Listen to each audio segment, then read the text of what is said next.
Swindon Town's safety team did it. They got Saturday's game on. One of the successes was allowing enough space to let ambulances into the ground.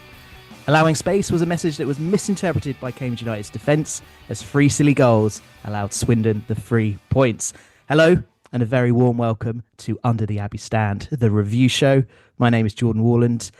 Going to be a bit of a grumpy one today, I think. But anyway, joining me one-on-one, making his first appearance of the season, I believe. Yeah, for real, yeah. It's Matt Caspell. I'm Good back. afternoon.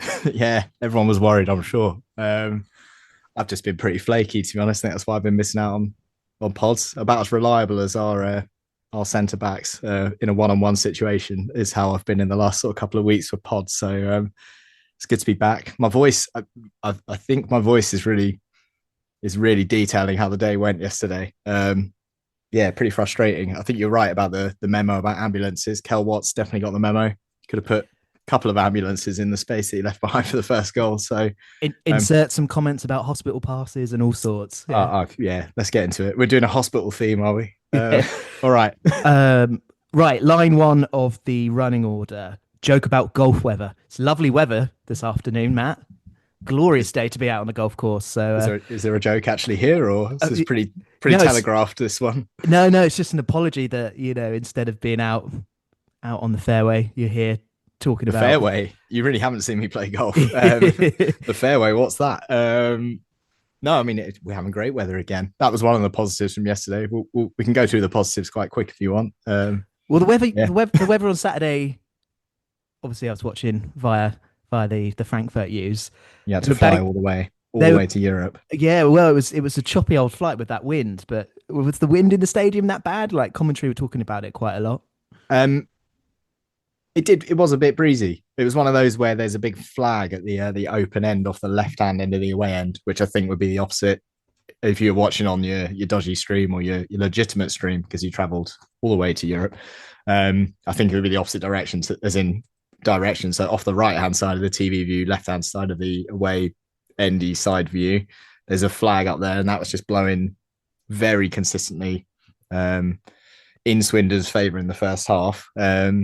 But it's one of those, man. Maybe this is it Cambridge United or is it all League Two football clubs? We're not very good. We don't use the wind well. Do you know what I mean? Like I was like, we've got the wind at our backs in the second half, and I was like, yeah, it's just going to mean all these long balls we're launching at Apparay is going to go skidding off the end of the pitch, basically. Eastwood, in his defence, I thought his kicking was, well, it's going to be a bit of a running joke, I think, this season about his kicking, but I thought his kicking was pretty good yesterday. What a beast. And I think he managed the win better than the other goalkeeper, the Swindon goalkeeper. But yeah, it was an odd one, wasn't it, the weather? It didn't really benefit either team. Didn't feel like first half when Swindon had it at their backs, they made the most advantage of it. In fact, it was us making the advantage for them, which we'll touch on in a bit in more detail. Yeah, might have a few comments on that. But yeah, part that one about the wind, because we might discuss it in relation to the third goal. Right, before Saturday, there was a big saga. I don't know if you noticed it, Matt Caspell, with you being checked out for the football until Saturday afternoon. But yeah, big saga about whether or not the game would be on or not. They got it on, clearly, as we saw. But I have to tell you, there is another saga that has been wrapped up and concluded as well, Matthew. The ongoing have they not paid us King Street Cellar saga is over. Funds have cleared. We are richer gentlemen. Well, not really, actually, at the pod, because we had to pay for stuff. But the debt is cleared. So much love and thanks to King Street Cellar for sponsoring us last year.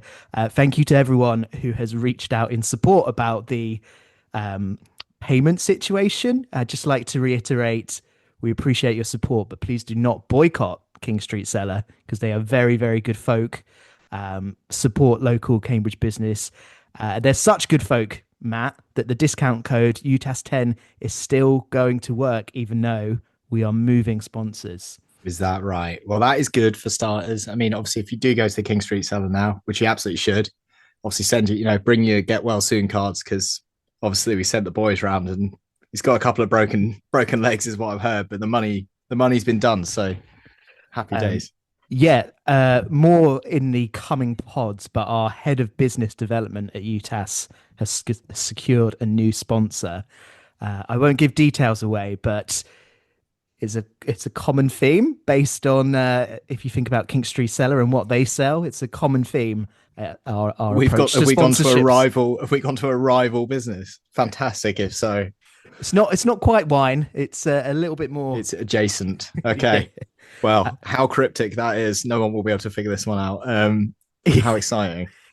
Also the complete opposite to the club's approach for sponsorship, with Brooks obviously being about running and healthy lifestyle.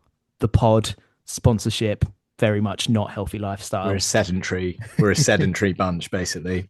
Apart from Walker now runs around a bit, and I obviously walk around a few golf courses, but that's it. We like to sit and we like to drink, and we like to complain about stuff. So And we let's like go. to and we like to watch football, which is what we did on Saturday afternoon. Before we get into the match action itself and talk about one or two very talkable talking points, to put it mildly, just in general, mate. How are you feeling after Saturday? What's your Quite a broad question. This could we could go right down a rabbit hole here. Well, I guess When I I guess I guess it's quite a relevant question because it's your first pod of the season. So you obviously had the Cheltenham game the week before, then this game to sort of balance things out. So just in general, like sort of where are you feeling in terms of United at the moment, and obviously how did Saturday impact that? I think, I mean, I think the boys on the review show covered the Cheltenham game really well. It was concerning, that game. The positive you could take out the Cheltenham game is my feeling is we didn't play very well.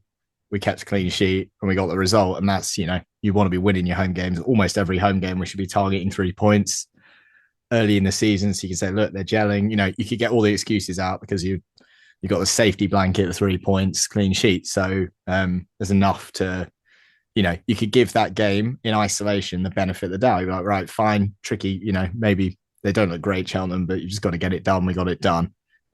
We can worry about looking more expansive or more impressive or more in control on another day and time. Saturday, Swindon really needs to be, it's like a reality check, right? A proper like wake up call. The hope is that it's come early enough in the season and early enough in transfer window, even that it might be the stimulus for a slight change in thought process or plans. I think, I mean, we always say this, but we're primarily fans, no badges and all that shit. And so we are a reactionary bunch. I'm sure the club hierarchy wouldn't be panic stations, if you know what I mean. But it was really concerning, is what I would say. It was individual errors. It was mental weakness. It was a complete failure of game management. With quite a few sort of, we've assembled a squad of some fairly senior pros in there, right? There's a good blend of youth and younger players, but also you're looking at people like Morrison and Ball, Purrington. You're saying these guys are like experienced pros who should, one thing they should be doing is introducing a massive degree of calmness to the pitch, to the thought process, to the play. Game management, craftsmanship, by craftsmanship, I mean being crafty, killing the game a little bit, if we're trying to defend this 1-0 lead, which seemed to be the plan, doing it with a hell of a lot more intelligence and guile than we actually went about doing it. So yeah, I mean, to be honest, I felt it was pretty deflating. The whole day was a write-off, to be honest.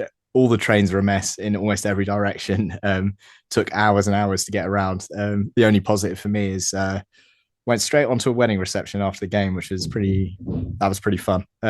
So that allowed me to kind of wash everything away. How many times in a day did you find yourself saying bunch of slugs? Or did you slugs. did you rein that in? Well, obviously every morning I wake up and look in the mirror and got to call myself a slug a few times. So that's my daily ritual. No, Tom Walker said the slug count was actually quite low because I know it's one of his favorite turns of phrase. So disappointing. Another disappointment to add to the huge disappointment. Yeah, didn't get my quota up. So for me, after Saturday, I'm feeling quite annoyed. Obviously, yeah. Talk me through it. Dare I say, pissed off? Like, that's fair. I'm not foolish enough to think that we'd go through the season unbeaten. But I just yeah, just really frustrated that and annoyed at the manner of which like the goals that we've conceded. Um, and like I don't know, like like Well, in a roundabout way, I kind of feel like there were quite a few positives from Saturday. I feel like there were lots of like elements to be positive about, and it felt like we lost the game rather than we were beaten. yeah, I'd agree with Um, that. and if we compare it to say the Cheltenham game on the opening weekend, and you could split that game into maybe kind of like three different phases, three different chunks, and the main chunk in that game was us in control and us sort of on top. Similar on Saturday, I feel like you could split it into kind of three phases, and the latter of those phases was us botting the second half from sort of 60 minutes onwards, and we'll touch on this later. Just couldn't seem to get on top and get a third or even a fourth goal. Um, just a mad sort of 15 minutes that really sort of threw the game, because up until Swindon scored, whilst I thought it was quite well, it wasn't a classic. I did feel like we were very much in the game and dare I say in control, and sort of gifted Well, that this was defeat it. away. You were saying there the frustration started with the nature of the goals and conceding the goals, but to be honest, from the away end perspective, I'd say about 10 minutes in, the frustration was there already because I was like, I actually compared it at that point to the guys I was with, like Southgate's England against Italy in that Euro final during COVID. Score an early goal, pretty much similar sort of moment, and then immediately shit the bed and start playing the most negative, Yeah, soaking up. The thing is, it felt like for about 20 minutes we were trying to soak up pressure that didn't even exist. Like every time we had the ball, they weren't putting a squeeze on us at all. They had time and space. You're getting centre backs picking the ball up, could easily shift it either to fullback or into centre midfield. Lots of time and space. I think Swindon were very well organised and they had a proper plan, which was give a Neil Harris team the ball. Last thing a Harris team wants, they don't expect to go someone like Swindon away and mm. have 60, 65. I genuinely think first 20 minutes again, we must have had about 75 or 80% of possession. It was a clear plan from Swindon to say, look, give them the ball and back ourselves to be able to defend it. Obviously, it didn't go exactly to plan for them because they conceded so early. But the frustration, it was already there after literally about 10 minutes because my feeling up there was like, look, if we keep going at them here, we could be twos, even 3-0 up here. Like genuinely, we look like we could just roll these guys. And, Yeah, I, I just don't think there's a world, even now in League Two, where we should be one of the stronger sides. We can go away somewhere like Swindon or anywhere to us, even like Barrow or Cheltenham, whoever it is, take a 1-goal lead that early and expect and back ourselves to be able to defend it for 85 minutes, particularly then when you saw how we actually went about that task, which is pathetic, to be honest. I know it's early in the season to go full part life, but I just thought it was so like weak in every way, mentally weak, physically weak, people backing out, like bottling 50-50s, not willing to put bodies on the line. Very like not what you expect from a Neil Harris team, to be honest. We were like devoid of character, lacking in character. The only character we really showed is that we were able to potentially try and come back in the game, obviously by getting another goal and putting a bit of pressure on them, basically. it's a one-on-one pod. There's plenty of space to go full park life. So I'm here Oh for it, mate. well, I'm here for we've it. got to talk. We've got to do all the goals individually in a I, sec. So I love that you brought up the Italy final in the Euros there, because the big thing that I hate in football is the term "oh, you scored too early." Like, are you kidding me? I cannot get on board with that saying and that mindset. And yeah, what was really interesting was it was really obvious around sort of, I don't know, maybe sort of 20 minutes into the first half. You're right, sort of things did sort of changing around 10 minutes, and Swindon got a little bit more into it. But around that point, I don't know if you noticed it from the away end, because I'm pretty sure it would have been the opposite flank to where you were. But down Swindon's right hand side, our yeah, left hand Parrington. side, Oh, honestly, I mean, so much space. And you're just thinking, we're going why to are do we this for one of the not? goals. It was like, where is he? I was literally like, where is he? If you know what I mean, And where's he gone? just like, why are we not putting so much pressure down that side and capitalizing and getting like a second and yeah, getting our noses in front and killing the game off early doors. I don't like this whole you score too early mindset, and it's a bad thing. Before we touch on the match action, did you treat yourself to watching Neil Harris's post-match interview? If so, firstly, did you count how many times he said "game's gone"? Because I reckon it was about six, I mean, I which love that. which That's tickled me. great. That's Yeah, great. Basically, it's like football's equivalent of utter woke nonsense, isn't it? yeah. I didn't watch the full thing. I need to. I watched the abridged version, the truncated short version. I guess it's hard for management. He also needs.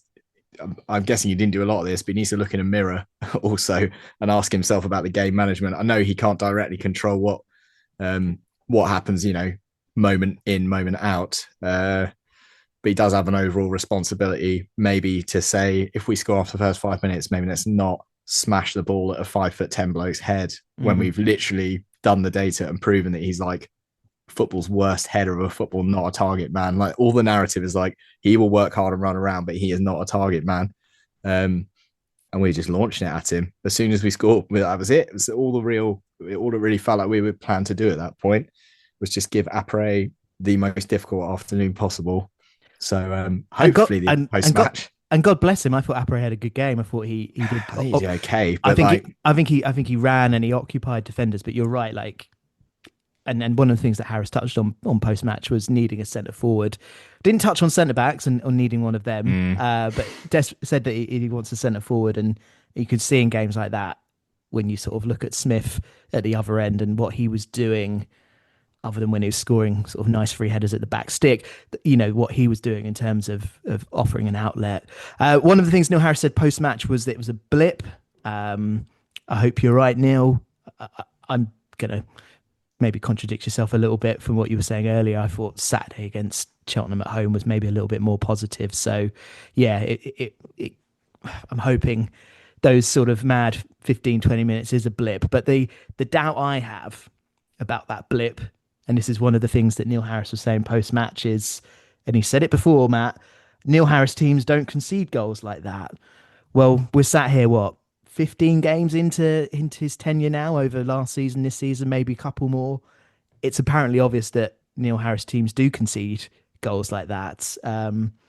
What's your thoughts on, I don't know, his mindset there, that this is, defensively a blip, or is not the norm? Like, I feel like we've seen enough games to know that we do still concede those soft goals. Yeah, I think what I was really concerned about, it's not necessarily directly to Harris, it's just when you look back at the goals, just looking back at them before the pod, no Swindon player in the build up to any of the three goals has done anything particularly special for them to have scored the goals. And that's the biggest concern, is that if a player does great individual piece of skill, or he's a really strong, fast runner, and he just, out muscles you, and you're like, fair enough, like, he has done really well there, you're like, fine. The biggest piece of quality is the cross for the second, Smith's header, which the cross is perfect. So give that guy his credit. He's got a whole acre that he's in. So, like, yeah, if you give, even at League Two level, if you give a guy, an entire postcode district to put a cross into the box from the edge of the area, then yeah, they probably will do all right half the time at least, because just nowhere near enough pressure on some of these balls into the box. So that was the most concerning thing for me. The other big concern is that we're not talking about one player having a shocker here. We're literally looking across the unit, right? Like, everyone, it almost is team wide, but almost everyone has got some portion of blame in these goals. Like, and that for me is like deeply troubling, because it tells you it's not really a personnel issue necessarily, and maybe it's just more of a like system or mindset or something else, or a combination. Personnel plus system is a bit of a headache. So whether or not this is a blip, obviously we're gonna have to wait and see, aren't we? That was probably our hardest fixture. Maybe Cole U away is also quite difficult in August, but Harrogate at home, Newport at home, you've got to be thinking, ignore the Carabao. We'll talk about it for about 10 minutes later. Well, 10 seconds later. We'll see if it's a blip, right?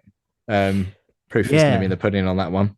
Definitely. And I think the encouraging thing from Neil Harris post-match, and, maybe I'm being fooled by the fact that he's obviously very good in front of the press and knows what to say or what people want to hear, but he was talking about can't and won't accept the standards there. He's talking about changes for Tuesday nights. Instead, he's still learning about the group, which I find interesting. I feel like he's got enough of them there to know the standards by now, and I don't know that soft underbelly. What That what soft I underbelly that we had last year, around this time last year, like the opening couple of months under Gary Monk, just the conceding soft goals, and then the other thing, the worrying thing, is conceding a second goal or straight after, so or in quick, yeah. quick succession. Like, what's your thoughts on that soft underbelly there? Because Well, I think Harris is saying he's not going to accept these standards, but where's the fix? Like, is it leadership? Is it the personnel on the pitch? Is that how we resolve this mindset of not being able to respond and keep it tight after conceding? I mean it's tricky, right? Yeah, it's really tricky. I think the difference between the Monk, I mean, I'm not, am I going to back up Gary Monk here? The difference between Monk and what you're describing here is we were in League One, right? So, sure, like, yeah, we're going to look like we've got a soft underbelly if you're playing like a Better strikers, yeah. team that spent 15 million quid on a striker or something. Then, yeah, sure, every now and then you would accept at League One level, probably at least once a month, maybe twice a month in some months, we were going to be flipped. We were going to be made to look very much like a poor League One team, which is what we were, by a team that might finish, 10th in the championship the following season. So that I sort of think is excusable because you make your peace with it. We're in League Two now. It's not to say, we're going into every game and we should be the favourites. Let's not get carried away. My preseason prediction was 14th. I also predicted as my hot take that we would score the least goals and concede the least goals. So I'm already up shit creek. If we're going to defend like that, we've got a big problem. The reason that was my hot take is because I really felt like a Harris team would be very hard to score against, but also are not very, flamboyant and quite likely to try and doggedly defend narrow leads, which is, I guess, what we tried to do, not very successfully. I think personnel is a factor here. I mean, we're going to be careful, I guess, to try not to dig out any individual players, because what I said earlier is true. And what I've always said about a lot of these goals is there's a real big problem across the unit. And I can't actually say any of these goals is like possibly number 3. You're looking at Eastwood and saying his error, because his flap also puts him out of position, which makes the scoring of the header very straightforward. The first and second goal, there's all kinds of mistakes coming from everyone across the whole unit, if you know what I mean. Some more so than others. So personnel, hopefully, I mean, the short of that is just please get Mamadou Jobe fit. Please let him be the version of Jobe that we saw, I think, 10 or 12 games of. Mm-hmm. But it's a bit interesting now if we feel like that defensive unit is finished and no more signings. That says to me they must have looked at Jobe and feel like Jobe is going to be fit. We're getting the same version back and is going to be ready. So I think certainly when you talk about changes for Tuesday, I would probably expect to see him start, and hopefully he will, and hopefully he absolutely bosses it and he doesn't get nutted by anyone this time down at Bristol Rovers as well. Yeah, goddamn Coldplay lead man. I mean, it's a really valid point. Like, if something goes wrong during a transfer window, like if something goes wrong in a game or a bad performance during a transfer window, you naturally think, oh, well, you've got time, you can address it, this, that, and the other. The simple fact is you can't just sign players in certain positions if you have a bad afternoon. And like you say, you've got Jobe in the matchday squad. You've got Bradshaw as well, who hasn't yet featured. Yeah. Rossi, we suspect, won't feature and will go out on loan. But essentially, he's got 5 options at centre-back, 6 if you include Gibbons.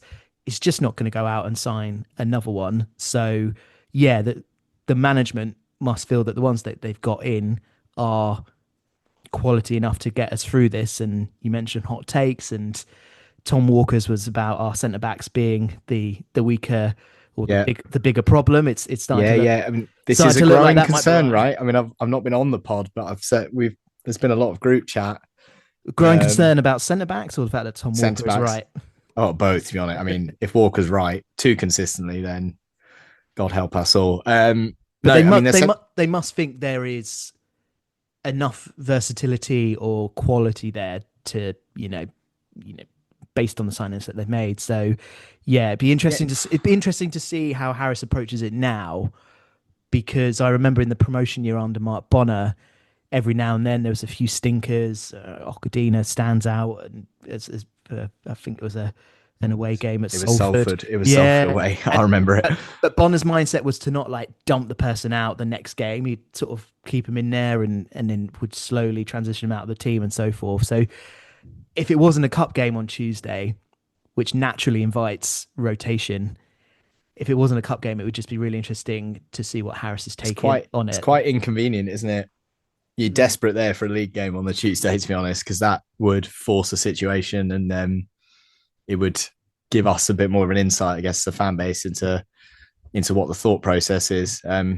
Kel Watts has to be dropped. You know what I mean? It's just like that's just an unforgivable performance off the back of a pretty shaky performance against Cheltenham as well. Yeah. I think the other thing we've been talking about, certainly in group chat, is obviously Michael Morrison. Got to be careful here because he's the same age as me.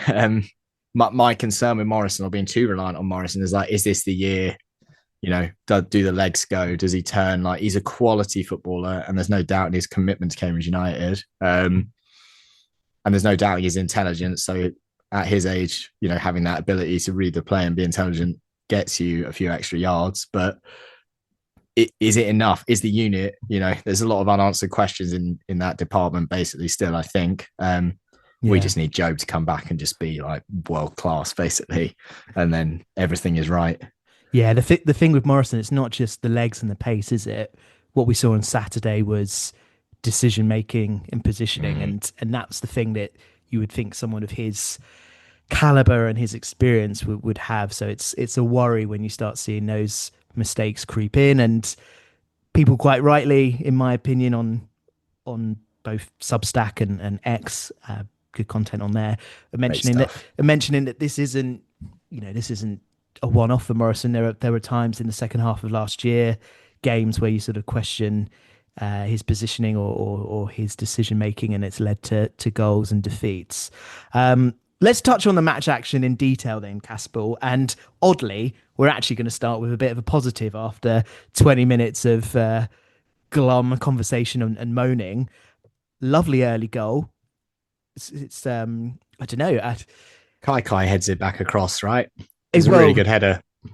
No, he doesn't. He doesn't. Was he side foot it? He uses his feet, doesn't he? It's really well worked goal from one side to the other, which I think we saw at Cheltenham on the opening day as well. That in possession we could move it from one side of the pitch to the other and back and forth and create opportunities, which is quite exciting. But just in general, on an away day against a fairly fancy team, an early goal, it's pretty lovely surprise, isn't it?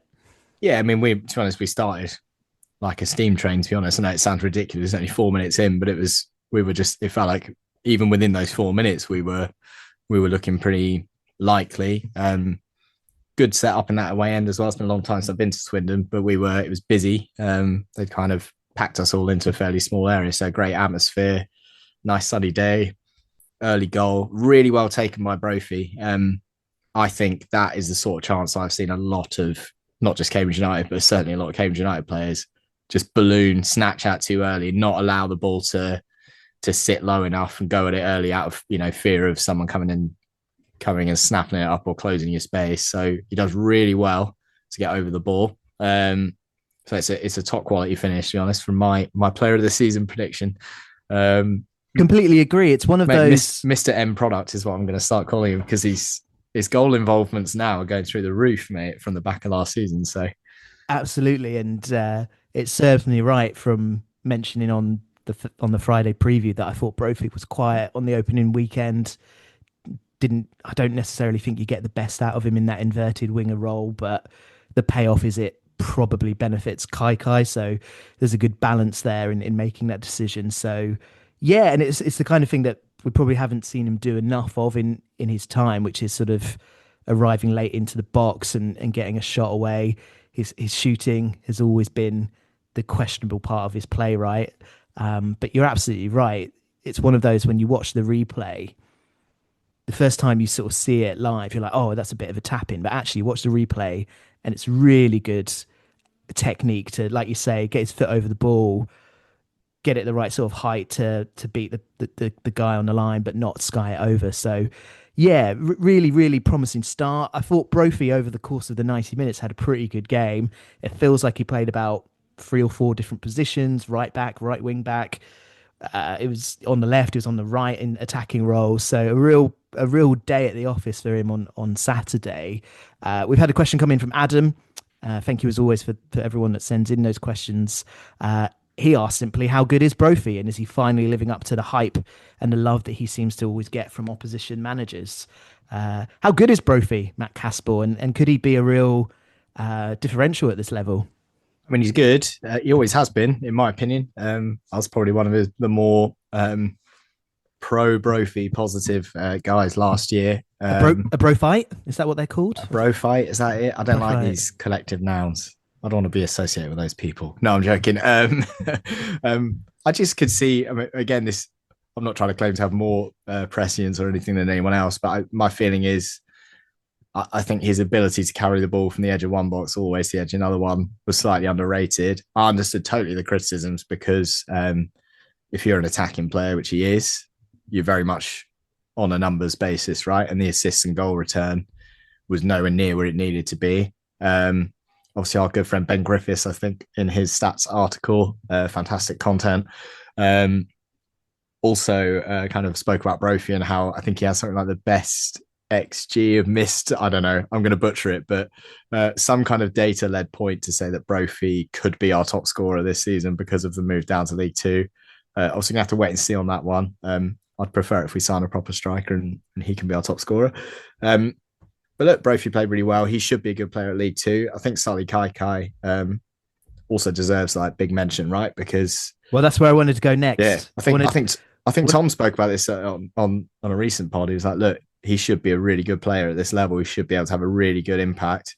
He's a technically very good footballer. He gets himself in good positions. And we saw it a bit at the end of last season. Like he had a really good. Both of them actually ended the season, despite the fact obviously we were in a pretty poor overall state. Both of them ended the season pretty promising at the back end of League One. So this is all good stuff. We're going to run out of players to talk positively about though. Well, let's keep the loving going for SK for a bit because he was involved in that first goal. Like I was saying, I quite like him in that sort of almost free roll out on the left hand side. Yeah, kind of sort of drifts in, kind of sometimes gets close to the striker. Likes to sort of cut in field. So good involvement in the first goal to sort of pick that loose ball up, put a cross in. I think it comes off the bar. Is that right? Or did the goalkeeper flap it out? Either I remember way. because that goal is quite similar to the Swindon's third goal. Yeah, there's a bit of flapping involved in that one for sure. Well, either way, it makes its way to Brophy, who scores. So that's another goal involvement for Kai because obviously he was involved in the goal at home to Cheltenham on the opening day. Second half. Great second goal from us. Specifically the finish from Kai. Similar to what we were saying about Brophy, good technique to keep it down, keep it low, especially with the wind behind us. Could have easily spooned that off somewhere. It just feels a little bit like that front three. I know Ben Knight had a quiet game, especially first half. He kind of got more into it. Second half when Harris went free up top and but it feels like those three could be real big players for us this season. What was your take on Kai on Saturday and his second goal? The second goal for United. Yeah, I mean, I thought he was industrious. He was busy. He was involved. I think the patches of the game where he wasn't involved is because we obviously allowed the whole momentum and the narrative of the game to completely flip on us, which we've spoken about a bit, and we're also going to talk about a fair amount of detail in a minute. But that's what you want from.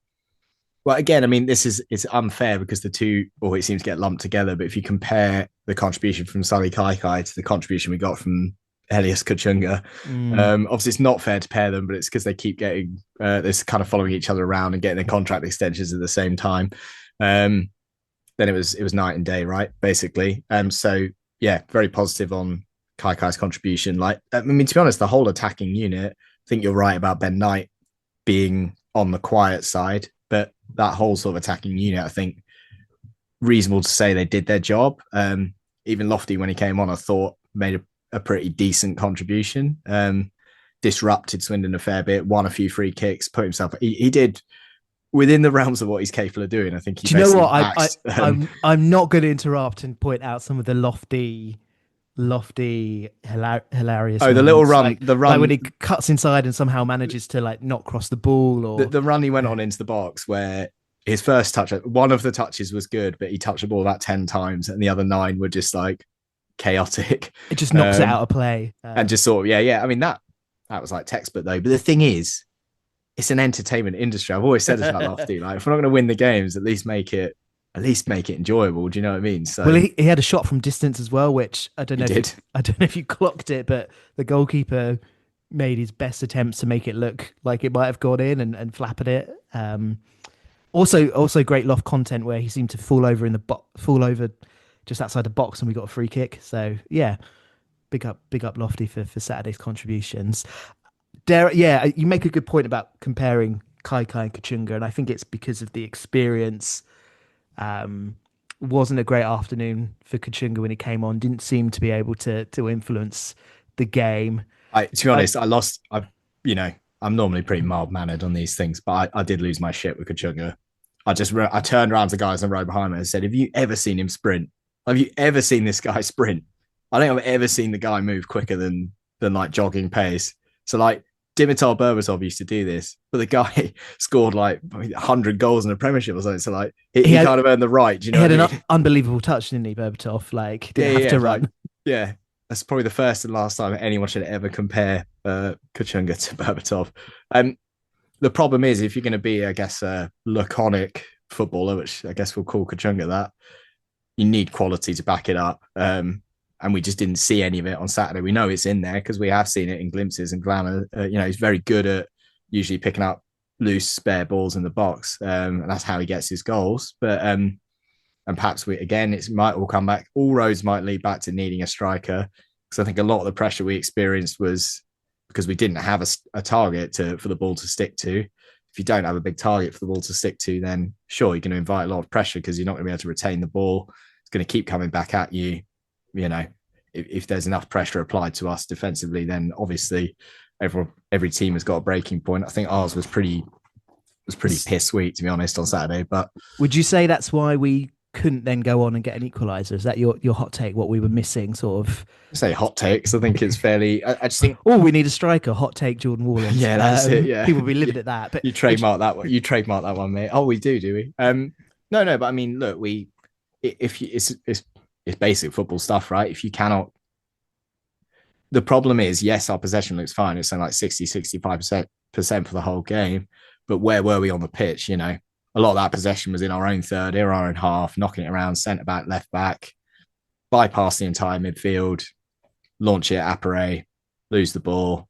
They win the ball back. They might have had less possession, but they kind of Neil Harris us that where they had the possession was probably a lot more dangerous, final third possession.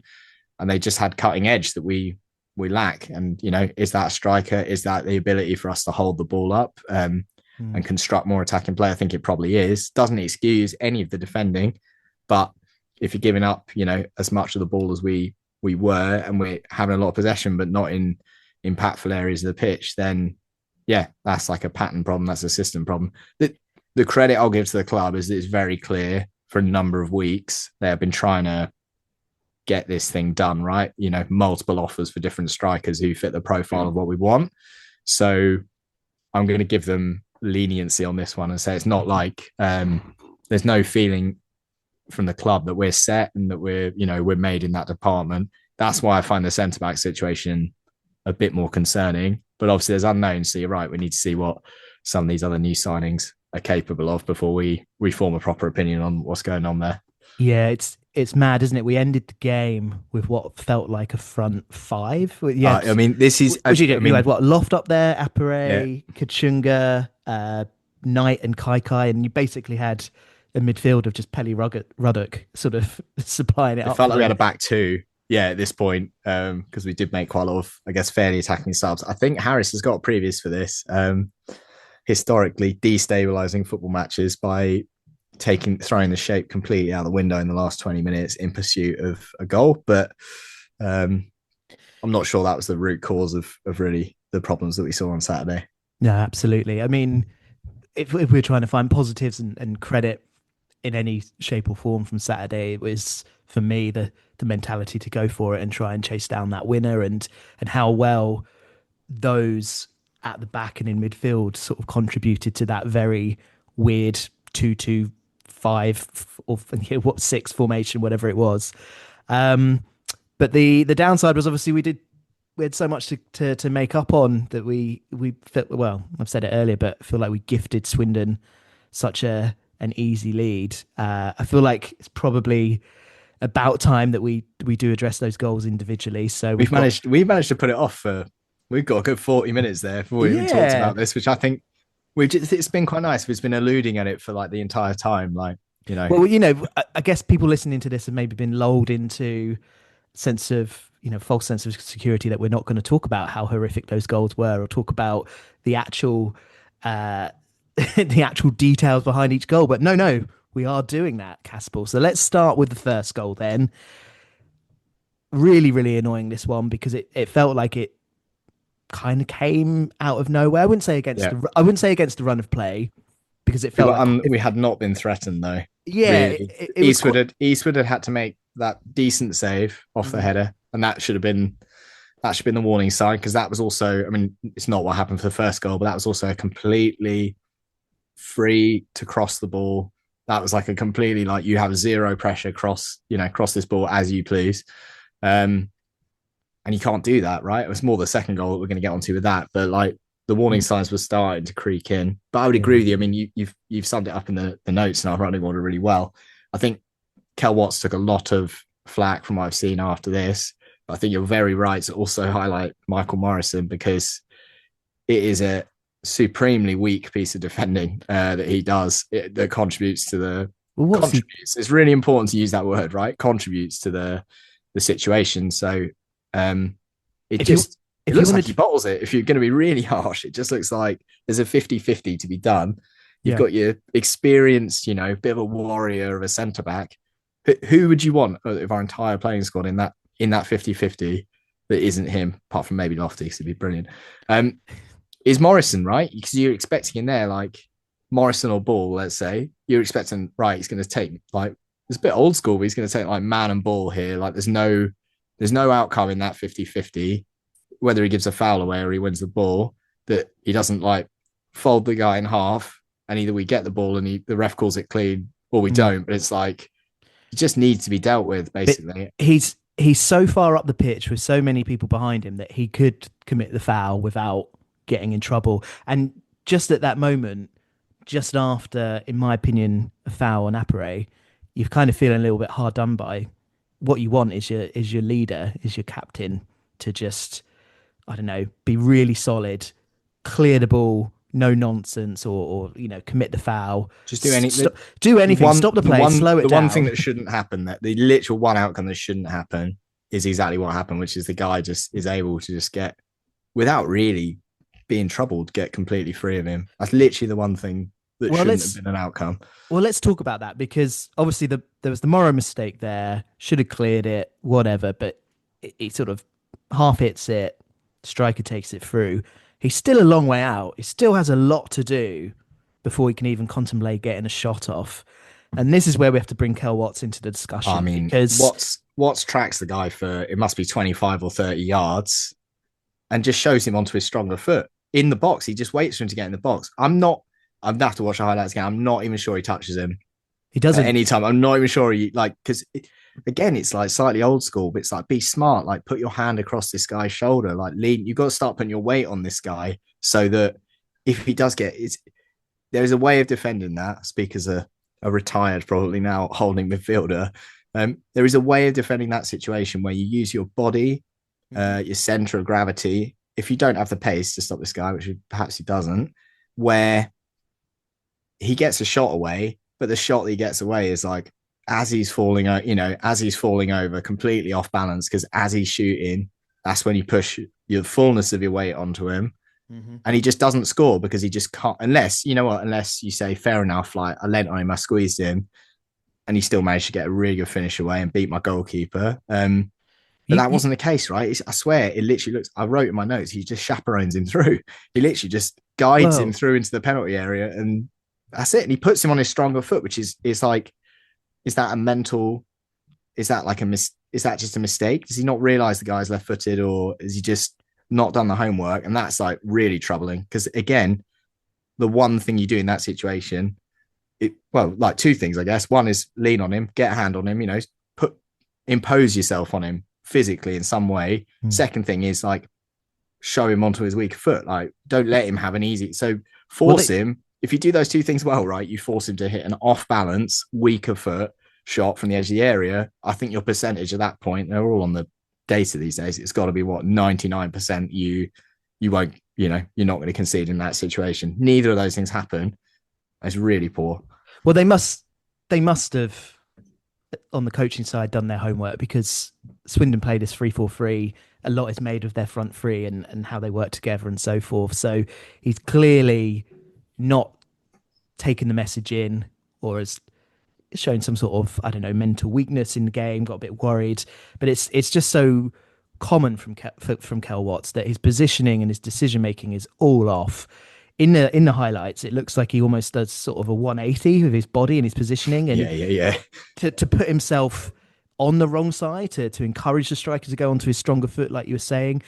A moment ago you were saying about like it needs to be an instance of smart defending. I just think it's basic defending. As a centre back, you're taught how to defend one-on-one, and I don't know why he's allowed the player to enter the box. He had enough people around him where he could sort of go in and make the challenge without giving away a penalty or getting sent off or anything like that. He had Bennett and Perrington running back, so he had men covering if he'd got his timing right. But he doesn't even need to do the foul. Like you say, he doesn't actually have to make contact to make a foul. Just show him out wide or show him onto his weaker foot. And then you look at the replay, and it's almost as if Kel Watts is expecting one of Bennett or Perrington to come in and take over. And you're like, what are you doing? You're the closest man to him. It's a properly confusing and confused piece of defending. I mean, you're totally right. Both Morrison and Watts probably too high at the pitch, which is weird. Just a complete mess, to be honest.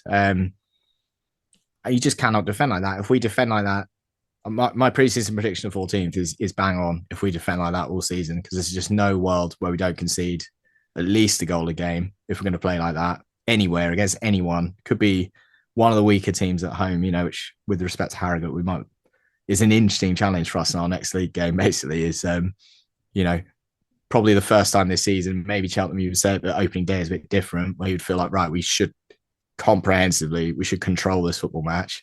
Something for us that we haven't experienced probably in the entirety of League One. So it's been like, I don't know, like Curzon, Ashton or Brackley, one of these cup games at home is one of the only opportunities where you think, right, we should dominate this. And I think this is going to be a really big challenge for us, like identity-wise this season as Cambridge United, is like, we should be dominating some of these games. Like it's a thing we haven't had to occupy since the promotion season, I guess, is like being very strong favourites at home going into football matches. So I'm interested to see how that plays out. And I'm interested to see what happens to our attendances if it doesn't, because if it is a sort of, if it's going to become a dreary lower mid-table season where I thought the selling point, basically, they were like, oh, don't worry, we got relegated. We'll probably win a few games. It's going to be more fun. I'm like,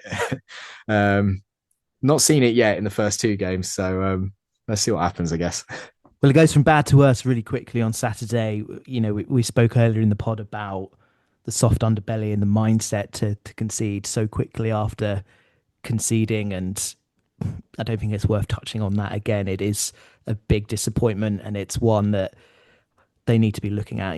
Where's the toughness? Where's the robustness of what is a relatively experienced team? You look at your central midfielders, you look at Morrison, there's enough experience there to be managing those situations and keeping it tight, not losing heads and so forth. But the second goal comes in. There's two parts to the second goal, Caspell, for me.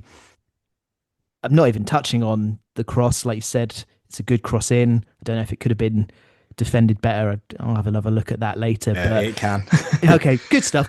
But it could have been defended better on the opposite side to where the ball ends up. You've got Liam Bennett and James Brophy, not really sure what they're doing.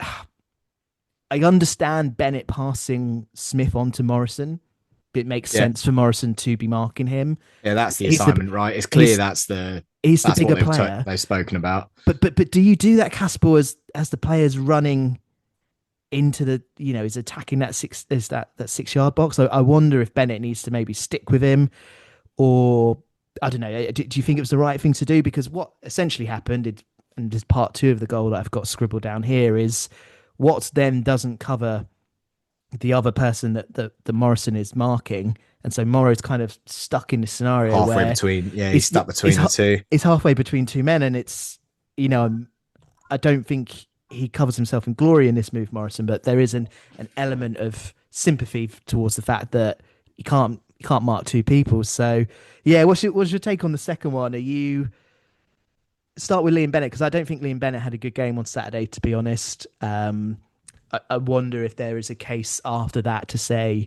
he reconsiders the swapping of Gibbons in for when we play the more expansive and attacking teams. We'll see how that pans out. But yeah, that Bennett leaving Smith to Morrison. What's your take on that? Oh, we're going so granular on this. I love it. I mean, me and Liam Bennett and you, to be fair, we've all got one thing in common, right? Not the biggest guys. I like to think I'm bigger than Liam Bennett, but not by a massive degree. You, on the other hand, I'm less sure about. It changes the game, right? I mean, pathetically, hilariously, I would have think it. I did play a couple of seasons at centre back, which is going to be very hard to believe for a lot of people. When a back four, yeah, in a back four in the top division in the Cambridgeshire Sunday League. It's like, who's Cannavaro? low standards. Like, Cannavaro was sub 6 foot, right? Ball playing, You're sub 6 foot by a little way. So well, yeah. Anyway, we're digressing here. Oh, not height. It always comes back to height with you and me. Real race to the bottom stuff. My point is, the point I'm getting around to in a long-winded way, is if Bennett is to defend a much taller bloke, which is an occupational hazard for him because everyone's taller than him. Again, he's got to use his body. He's like, be smart. You're not going to touch the ball in this piece of defending. When that cross comes in, I'm pretty confident Bennett is defending no one. And is it better that, sure, he won't match up with Harry Smith on a physical scale. He's not going to win that header. But I think again, literally go back to my actual playing days. If I was defending someone, and they're obviously going to be taller than me most of the time, not always, but, fair chance, you would double up. So you would have someone like Morrison on his toes and I'd be behind the guy. And between you, you're tag teaming a job, if you know what I mean.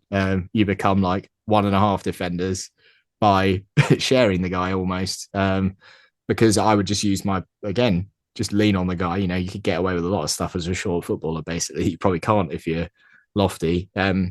Be smart with it, be crafty. Don't allow yourself to get in a situation where you end up just not defending, which is basically Bennett is taking himself out of the equation and isn't really contributing to that phase of defending, basically. I agree with you, it was all a bit scattered beforehand. The thing that got us, I mean, it might have been a bit harder. It is in the highlights, but it was more stark from the away end.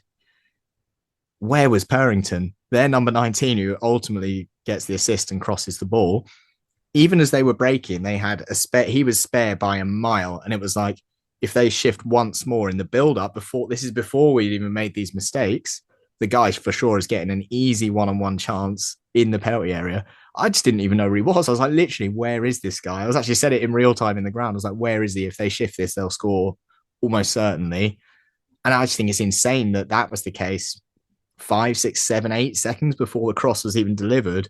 Was like, where is he? Where is he? And I looked at the highlights just then. And even as the ball goes out to their number 19 for the cross, it was a great cross, by the way. Purrington's just about getting to it, if you know what I mean. So where was he? It's literally like, how has this guy been able to get so far out of position in a Neil Harris football team where all they bang on about is like its structure and, you know what I mean? Like being solid and being disciplined and doing a job. Clean sheet mentalities, mate. But like, where has he gone? And how, having disappeared already, let this guy completely free.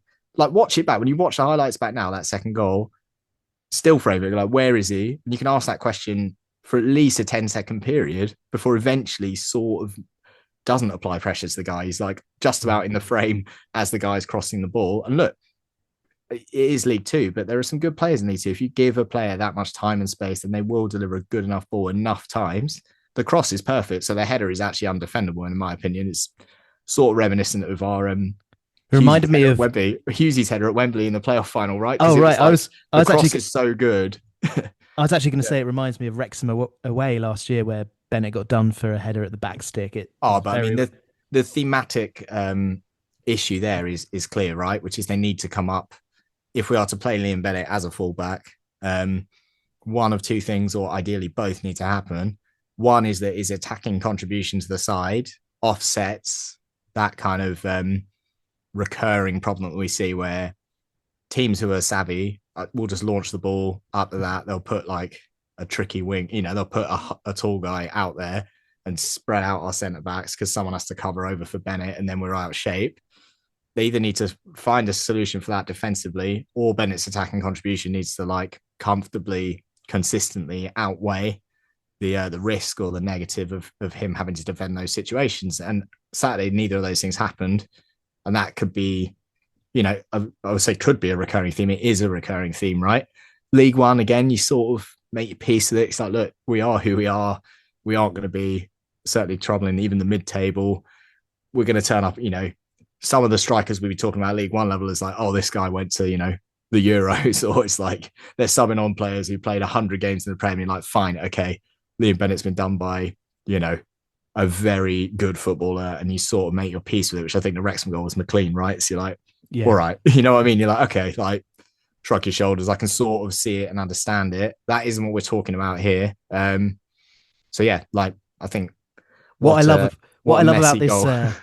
about this second goal, Matt, is we've managed to find issue with 4 of the back 5. But I told you sure. That's what I said earlier, right? It's like, and I've always said it on the pod, it's very rare that these goals is like one person. It's not like an individual has made such a big mistake, because football is rarely dealt with on an individual basis. It's almost always, we don't have a striker. We're not retaining the ball. Pressure is allowed to build. Our senior pros haven't shown enough savviness. We've not even dug out Conor McLaughlin yet. Someone said to me at half time, like, oh, McLaughlin's been anonymous. I said, oh shit. I was like, he's playing. I was like, he started. I hadn't even noticed this guy. So there's plenty of blame to push around. Well, where I was going with that, Matt, is we've picked out issue with 4 of the back 5. We've not touched on Eastwood, who I'm sure some people listening to this would say, what's his positioning? Could he do better? But for the sake of time management, we'll leave him there. All I will say very quickly, a rather muted celebration from Smith after scoring. You know what? I love to read into that. I thought it was more muted in real time than when I watched the video back. I was like, come on, mate. I mean, to be honest, like, I don't know. Just why don't you go fully at it? Just cup your ears the away end. Just shush. What would Sam Smith do? He's clearly not related, as I'll say. If you thought there was lots to dissect with the first and second goal, get your eyes around the third goal then. So I've got 3 different points I want to query you. Oh my goodness, with, this is with great. The third goal. Well, the first one is the timing of the substitutions. So obviously one of the subs, Pelly Ruddock, is involved in that third goal, gives the ball away. There's a movement towards the goal. Eastwood flaps. They then score from the second phase. But before we touch on the details of the goal, I'm just intrigued by your thoughts about Harris making subs at like what, the 50-minute mark? Like 51 is in the notes. It feels like a strange time to change shape. And Harris talks about this post game. He said he wanted 4 up top. He wanted to go attacking. He wanted to throw caution to the wind. I just wonder though, like, do you make the subs at half time, or do you give those that have started the game, as well as also like your opposition, you sort of give them sort of 10 minutes, 15 minutes to kind of maybe nullify the game a little bit, keep it tight, and then make your subs? And I know on this podcast, over the history of us, we've talked about the timing of substitutions under several different managers and critiqued them or the lack of them as it is. And so I know we're treading difficult territory here of being hypocrites, but it just seemed like an odd time to make subs. I don't know what your thoughts are. There's a lot to dissect. We always need a separate pod. The third goal we conceded at Swindon away gets its own gets its own pod. I think the point you made right at the end there is really relevant. It would be hypocritical because I know it's been a fairly running criticism of quite a few of our former managers, a feeling of stasis or allowing a game to drift and to get to 70 minutes and be like, why hasn't he changed it? If you know what I mean. So what I will say for the subs is they're proactive, which I like. By proactive, I mean we haven't allowed too much of the game or the game situation to get away from us. I don't know this. Obviously, this is just a guess. But is there a merit to giving the players, a complete rocket and saying you need to do, I'm going to literally like you've got like 10 minutes, 5 minutes, go and do X, Y, Z. Because are you going to get a little bit more out of, reasonably fit legs who've just had a chance to recover? They've obviously, early in the season, so they should be fresh enough before you make the change. Because there's a chance where the words you've used at half time are really impactful. The change to shape, whatever you've done works. You're like, right, we can stick with this. Like my starting team is fine. The thing that goes against that, obviously, is now with all the substitution windows, you get free hit effectively on your half-time subs, which is worth considering now. And I know a very fair criticism of Gary Monk. I think there was one game, I can't remember, a home game, where it felt like he had completely bodged the sub windows and almost forgotten about the rules, if you know what I mean, in terms of what you're allowed to do and when. So, like, again, I've sort of sat on the fence with this one. I can see pros and cons to both. I can see the merit of giving them a rocket and then saying, basically sort your shit out. I'm going to give you 5 minutes, which sounds brutal, but it's like, I need to see a change to X, Y, Z, and I'm going to see how it goes. However, I mean, the optics here are terrible, right? Because you make the subs and we concede immediately. Like, it's not an exaggeration to say they scored. The next thing that happened in the football match was them scoring, and unfortunately, one of those subs was involved in that, as you say. So, no, it does not look great, basically. Just a word on Pelly Ruddock, because I think he obviously had a difficult first 5-10 minutes involved in giving the ball away for the goal, but for some positives, I think thereafter had a good afternoon. It felt like he was everywhere. It was a shame because he kind of bookended his appearance with, he started with something really bad in giving the ball away for the goal and then ended with a really bad cross, but everything in between then was actually positive. So I think it'd be easy to call him out, but actually I think he had a good afternoon, and it's a bit of a conundrum with him because he's clearly not match fit. He needs to. Oh, yeah, but this is fucking stupid. I was really nervous when they brought him on, to be honest, because I was like, having seen what we saw against Cheltenham, you kind of give the guy a pass, right? Like, look, not really, probably hasn't been training properly even because of his circumstances. And to be honest, it's just thought, I wouldn't say wrapped up. He's wrapped up the major portion of his career, frankly, which is like an extremely successful spell. Where I think he's maybe the first footballer ever to go up consecutively through all the divisions from the conference. Yeah. Obviously, your friend of mine, Ian Ashby, went from League Two all the way to the Prem. Such a likable guy. Only happened because we wouldn't match his wage demands as well, Ashby. Is that right? Not bitter. Yeah, I seem to remember at the time. Spilling the tea here, mate. This is 25-year-old. I seem to remember at the time he basically got offered a pay cut by the club, and that's why he moved on, and he ended up very Cambridge United. That. Anyway, we digress. I think your overall message with Mpanzu is right, which is like, look, he showed notes of quality.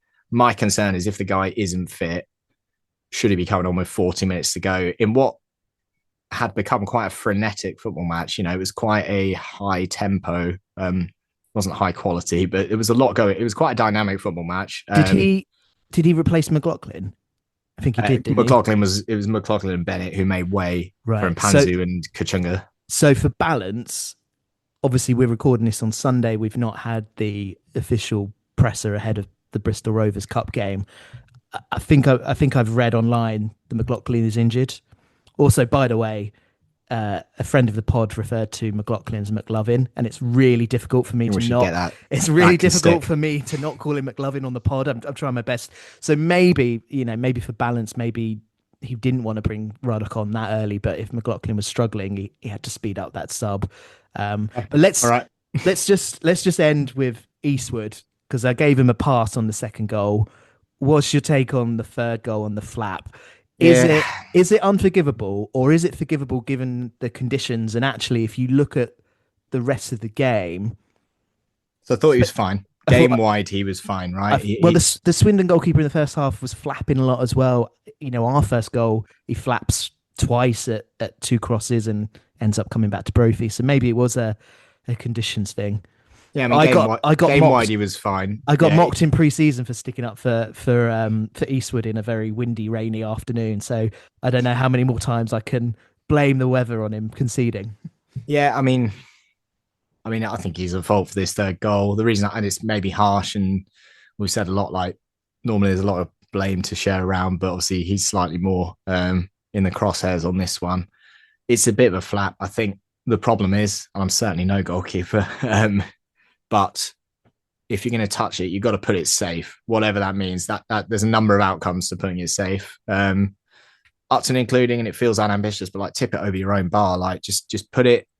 Your literal job is like make it as safe as you can. And I think the one criticism there, and I know it's tricky because it's quite high and it's swirly day. If you're going to go for the ball, if you've made that decision, and appreciate keepers have to make this decision very quickly. You can't dally around and think, oh yeah, maybe I'll go for it, maybe I won't. If you commit to going for the ball, you got to put it safe. That could be out of play. You could catch it. There's like a ton of outcomes, out for a throw, whatever it is, or you push it so far wide, there's just you're out of, you've screened it away. You've done enough, and I think that's it. It just hasn't done enough.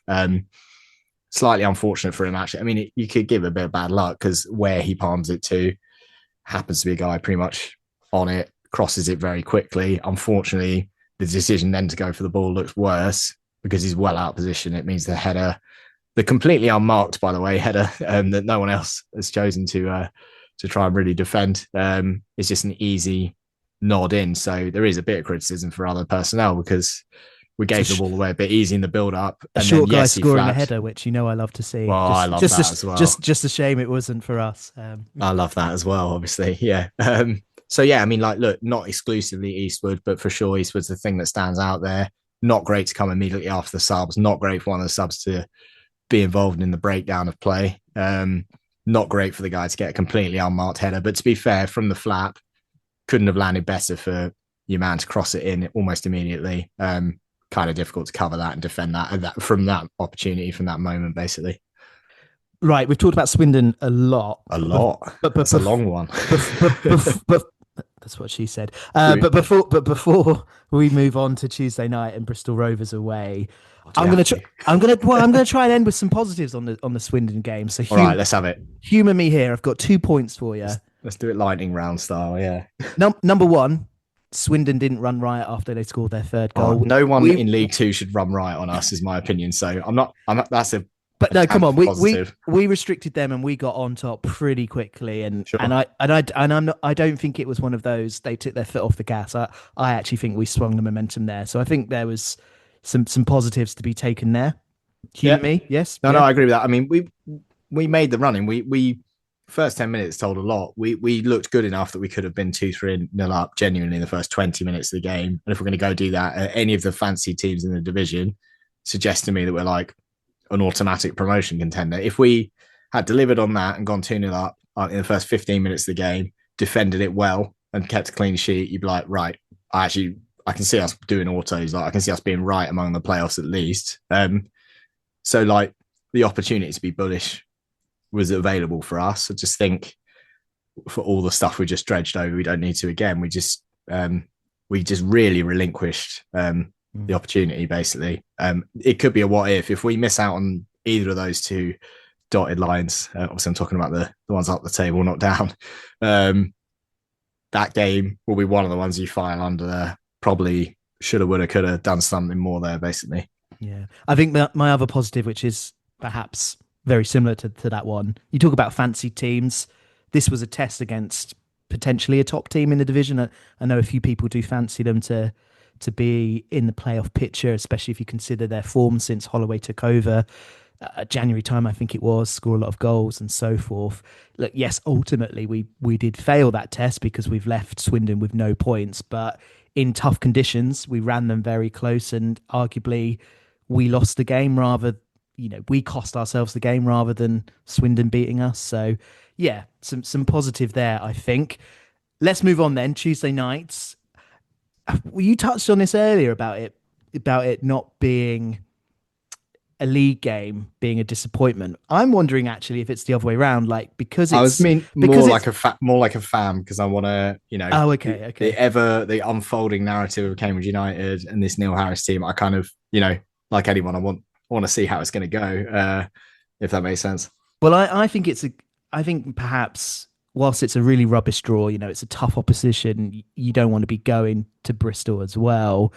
It feels like it's a good time to maybe have this game, a time to respond quite quickly, but also to mix things up and, look at Saturday and go, right, I've got concerns in this area, in that area. I'm now going to experiment with the lineup, make a few changes, give someone the opportunity to put, to try and make a claim for a position. So yeah, do you feel like it's time for changes on Tuesday night? I mean, Neil Harris post match twice said he didn't care for this cup.